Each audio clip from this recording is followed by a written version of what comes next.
नमस्कार मित्रांनो, राज्यासह देशभरात गॅस, पेट्रोल, डिझेलची टंचाई निर्माण होत आहे, असे विरोधी पक्षातील नेते ओरडून सांगत असताना सत्ताधारी पक्ष मात्र पेट्रोल, डिझेल किंवा गॅसची टंचाई नसल्याचे स्पष्ट करत होते. पण सत्ताधारी पक्ष खोटे बोलत होते हे आता स्पष्ट व्हायला सुरुवात झाली आहे.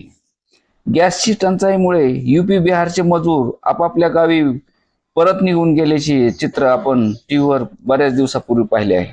आणि आता मराठवाड्यातील काही जिल्ह्यात पेट्रोल डिझेलची टंचाई निर्माण झाली असून पेट्रोल पंपावर पेट्रोल डिझेल शिल्लक नाही अशा पाट्या आता झळकू लागल्या आहेत. महाराष्ट्रातील मराठवाडा विभागासह अनेक जिल्ह्यामध्ये पेट्रोल आणि डिझेलचा तीव्र तुटवडा निर्माण झाला असून इंधनासाठी नागरिकांची मोठी धावपळ उडाली आहे.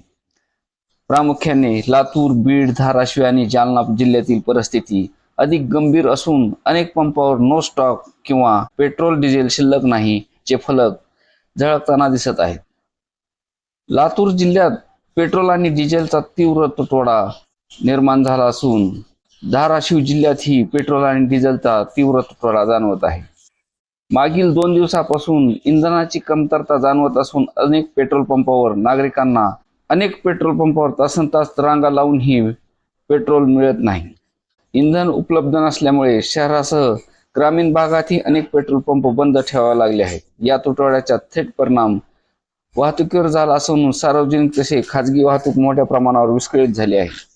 अचानक निर्माण झालेल्या या परिस्थितीमुळे नागरिकांमध्ये संभ्रम आणि नाराजीचे वातावरण असून प्रशासनाने लवकरात लवकर इंधन पुरवठा सुरळीत करण्याची मागणी करण्यात आली आहे.